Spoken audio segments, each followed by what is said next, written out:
Bao Boulevard kung saan kakapanayamin ko ang isang nagtitinda rito si Sir, ano po pangalan niya, Sir?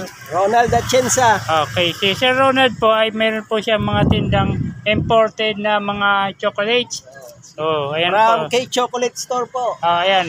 So, ang mga Sir, ito po mga saan pong bansa nanggaling itong mga chocolate? Korea, Hong Kong, Singapore, Switzerland.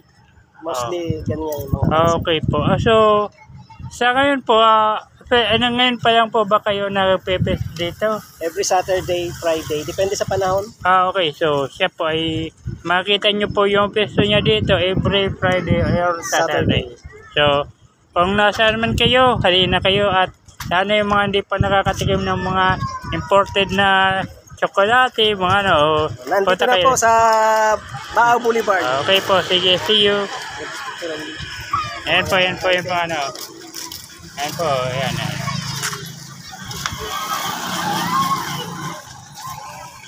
Sige po, salamat.